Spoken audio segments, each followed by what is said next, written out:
What's up, guys? Mike BAK Phony here, and today we're going to talk a little bit about the Mass Effect 3 endings. I realize that when I do this, I actually shake the camera, so I will try really hard not to do that very often. Stop moving. Okay, now, if you are watching this video beyond this point, and you're mad that I spoiled something for you, that is your own fault, okay? Your fault, not mine, not at all. I'm going to talk freely about the endings of Mass Effect 3 and my thoughts on them, okay? I have a couple notes here. We're going to talk about a couple things. There are definitely going to be spoilers. So I think I've given you enough warning. If you watch the video beyond this point, right here, your own fault. That's it, okay? All right. Now, everybody who's finished the game, I'm sure there's some relief because you finally completed the Mass Effect series, but it does suck that you get to the end and you, no matter which choice you choose, Shepard dies unless it's the best ending, which we're going to focus on in a second. And either you merge organic and synthetic life, or you destroy synthetic life, or you like to destroy like everything and all kinds of hell break loose. It doesn't matter what the variables are.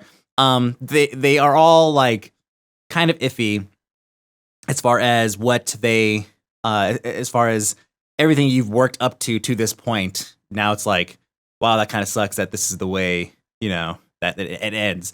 However, when I first beat the game, and so if you guys watch any of the videos that I'm on, like Twimo or Legendary or whatever, the pre-show, after-show, where I kind of talk a little bit about this stuff, and I try really hard not to give out any spoilers during those, then you know that I said that doesn't matter. At one point, I said the variable portion does not matter. It's the end. It's the result that's what's important, and that's what I think was missing from a lot of people that were mad about the ending. Now, doesn't mean that I think the ending was perfect. I knew the entire playthrough of Mass Effect 1 and 2, the billions of times that I've done it, that at some point Shepard was going to die. I was like, you know what? I'm going to die to save the galaxy somehow. It's gonna happen. I was like, it's gonna be like the architect in The Matrix, and that's what's gonna happen. If you haven't seen The Matrix, then spoiler alert for that too. That's going to happen in something, whatever. I knew that it was going to end up being the ultimate sacrifice because to me, those are like, that's the mood of the story.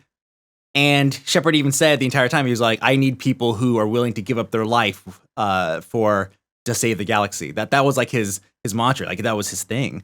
So why wouldn't he have to do that at the end? So I was expecting it. The variable portion did not matter to me as much, because I went through and I saw all three. The one that I chose doesn't really matter, actually, because I'm going to play it multiple times. So I'm going to do like each one.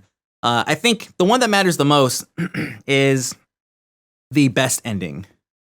And the reason why, actually, you know, before we get there, let's actually, sorry, I'm coughing because, quick side story. Today I'm helping a friend unload a TV, and then we had to go to run to Home Depot for something, and then we're coming back, and then we had to help push this old lady's car off to the side of the road, or to a gas station.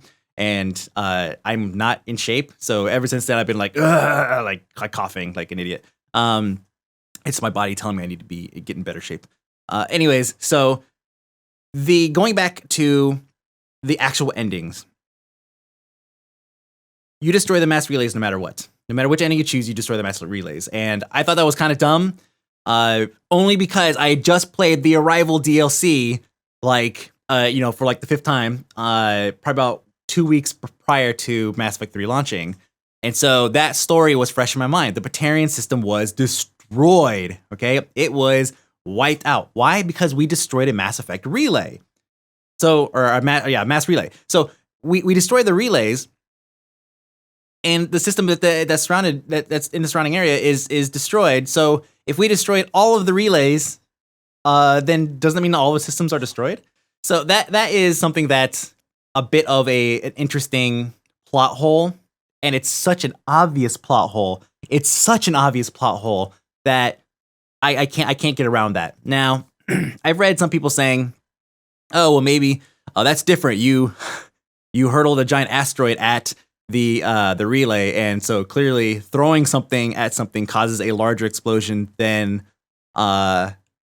systematically destroying it using, a giant beam of power. Okay, we'll take that as all right, maybe. Okay, fine. I still think it's a pretty huge jump to expect the player to accept, right? I mean, especially if you already know this, it's like, is a player really supposed to come up with that whole, this whole out of thin air theory of, hey, maybe this beam just kind of shows up and just kind of shuts things down like the proper way. Yeah, it explodes, but it's not quite as big. Yeah, whatever.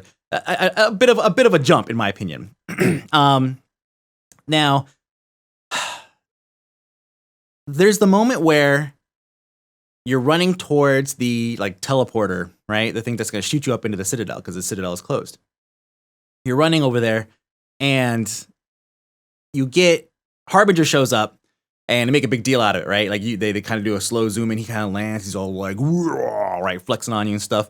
And by the way, what a dick! Like he talks to you all through, previous, in the Arrival DLC, and he talks all this smack, and yet he shows up here just in time to stop you. And he doesn't say anything. It's like, wow, bro, I thought we were our enemies and stuff. Like you were gonna have the last word or something. He didn't say anything, and I was really disappointed in that, to be honest.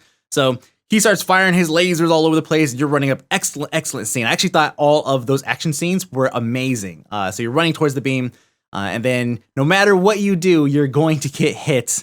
Not necessarily by the beam, but by a nearby explosion or something, and then you're knocked out. Okay.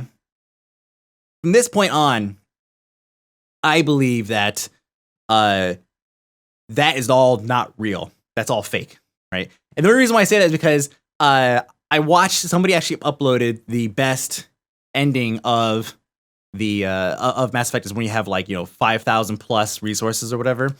And on the best ending, you get a glimpse of Shepard taking a breath, right? It kind of pans over, and then Shepard taking a breath. Now, I read about this ending, and I was like, okay, well, that doesn't really matter. Okay, great, he's alive. That's just to give people hope or something.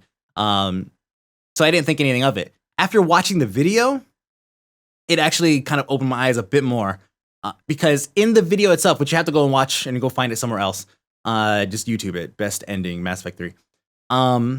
As the camera is panning over, you should see Shepard's body laying in a pile of tech, right? Like technology and wires and stuff. You don't see it. You see rebar and mortar and concrete. You pretty much see what you saw on the ground before going into the teleporter when Harbinger shows up, shoots the beam, and then you pass out. That is what that scene is clearly from the ground, not from the Citadel and the device you built. That's not from that exploding. Because first of all, if that's exploding, you're not going to be buried in a pile of rubble. You're going to be floating in space, very much akin to Mass Effect 2 when the Normandy blew up. That's what it'll be like. You're not laying in a pile of rubble with gravity all of a sudden. So that to me, that was a dead giveaway that from that point forward, when Harbinger shows up, that's all a dream. That's not real. And there's other elements too to support it. When you're going up into, when you first take the teleporter thing up, not to mention the fact that the entire thing is the mood changes completely. The way your character moves and the way he shoots and all that stuff, everything kind of changes a little bit. When you go up into the Citadel, you arrive, there's bodies everywhere, right? It's very Hellraiser. Bodies everywhere. You have comms with Anderson, and Anderson says, I came in right behind you, but we ended up in a different part of the ship. It's like, okay, cool. I could buy into that. I could kind of buy into that. Somehow Anderson managed to finagle his way around the gigantic Reaper also, but sure, why not? He says that he's in a different part of the ship, but when you get to the main control room where there's a terminal, Anderson is sitting there. Now, on your way there, he mentions a wall just moved right in front of me. That's this is the craziest thing I don't understand. This wall just came out of nowhere. The way on the comm chatter, his location should be very similar to yours because he's describing almost the same thing you're seeing. And when you go through one area, like a catwalk almost, you look to the left and to the right, and you see these giant plates moving. And those plates actually look very similar to the device, the structure, the interior structure of the Shadow Broker's ship. If you guys play the Shadow Broker DLC, it's actually very similar to that. The little slats that move around. But these ones, they kind of react differently. So I don't know if there's like any kind of relation or anything there. It just seems like maybe it's just the same like doodads they just use. Let's just take these same things and use them over and over again. Anyways, you walk up this little walkway, and I kept looking behind me. I kept looking forward. You know, I was trying to figure this out because he was like, hey, there's a thing, whatever. And then you come up there and he's standing at the terminal. And I was like, and you look around, there's no other way to get up there. So, okay, so he's there. Maybe this whole wall shifting around crazy thing was he came out of some other like walkway. I still call bullshit on that because you walk in and he's there. The entire time you're looking at the thing, the walkway that goes up onto that platform, and no, you don't see no Anderson running up there who said he came into the thing behind you anyways. So that is a weird kind of scenario. Like as far as, you know, the physical world's concerned, what he described how that worked did not make any sense to me. Now, you kill the elusive man shows up. Great story there, right? Martin Sheen, I love that guy, and he talks about, you know, the indoctrination, all that stuff, and how he's basically turned into like a Saren. You end up shooting him, and then Anderson dies, or you could save Anderson, I guess, in one of the saves. I'm not sure which, but doesn't matter because you then cut to the point to where Hackett is like, "Hey, nothing's happening. Push like a button," and you're like, "Okay." You go forward towards the control panel, and then you collapse. You end up in the thing lifts you up, then like it lights up and it lifts you up. It's kind of like the Matrix. And you get to the top, and then there's a little boy like hologram. The little boy hologram, the little boy that you've been dreaming about the entire time. And he's your Shepard. Keep in mind, Shepard's the only person that's seen this thing, right? Seen this kid. The little boy is there and tells you, you know, stories about, you know, synthetic life and whatever in the chaos, and we're here to keep you guys from killing each other over and over again. That's why we do these things. Sorry, bro. That whole scene is irrelevant, okay? Because that little boy exists. Now, the fact that that little boy exists, to me, and this is the Crucible kid, right? I think that's what we're calling him. The fact that the Crucible kid, or the Citadel kid, whatever, the fact that the kid exists is, again, another hash mark on the could be a dream side. Now, we have the strange appearance of Anderson, right? So magically. We have the little boy, right? Just showing up. The little boy, the only, you know, he's thought of. And then we have a couple other things, though. We're not stopping there. Oh, and the rubble, right? We have the concrete rubble. Now, in every save, or in every ending, when you get to the end, you see Joker speeding away and he's escaping the explosion, and then the lights go out. Now, in my save, because I rushed through, I didn't do like hardly any of the previous stuff. I actually went in there with probably less than stellar readiness. I think it was like right exactly 50%. I did like nothing. I only wanted to get through the ending. So when you get to the end, you see Joker speeding away, and then it goes blank. And for me, I saw the jungle scene, and then I saw the door open, and when the door cracked open, it went black. So I didn't see anything else. I had to actually go through and Google the rest of the scenes to see what it is that I missed, because I talked to Teddy Torrin. Teddy Torrin was like, who stepped out of your ship? And I was like, nobody. It went black. And he goes, oh, so we start talking about it and find out, oh, okay, great. So people like show up, whatever.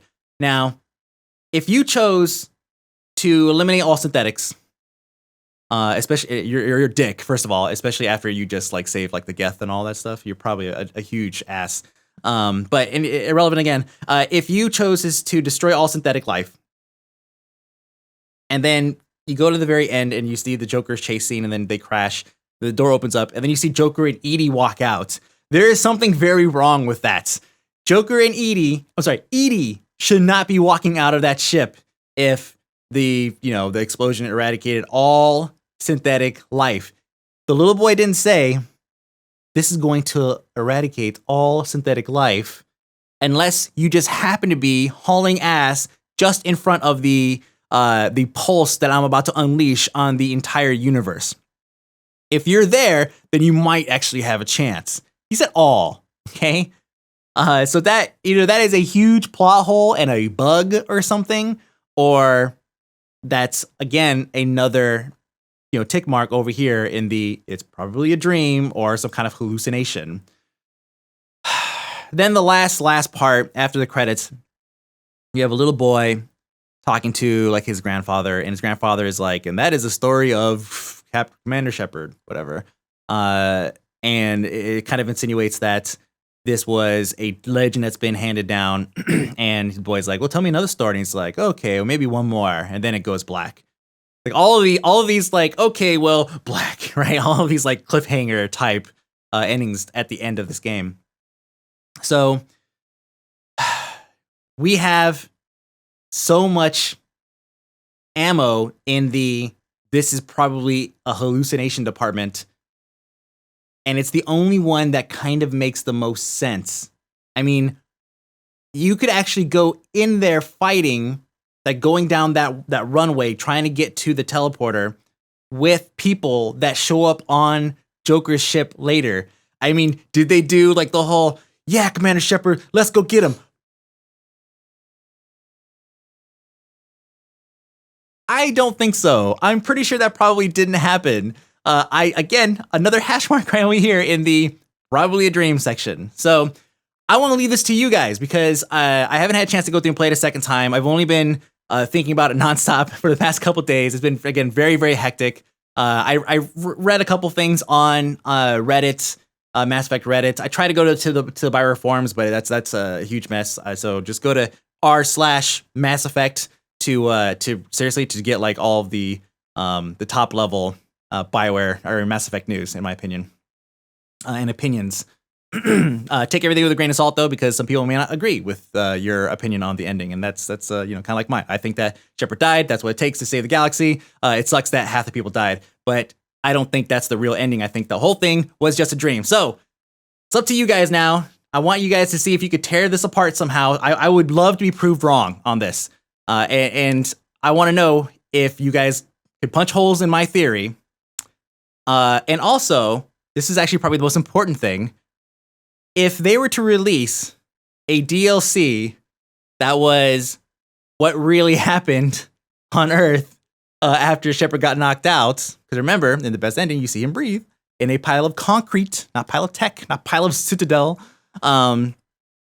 would that piss you just like the F off? I'm sure it probably will. Granted, right now, it's funny, 2 weeks ago, or 3 weeks ago, or a month ago, when the DLC, Day 1 DLC thing came out, everybody was like, oh my god, they're dicks for Day 1 DLC. We should boycott it. We should not like buy the Day 1 DLC. And then they turn around and now it's like, I would totally buy the proper ending DLC. But whatever, Hive Mind is hilarious. But I'm curious, is this something that would piss you off? Let me know in the comments below. Twitter, aka Mike B, Facebook, aka Mike B. And I guess I'll see you guys later. Bye.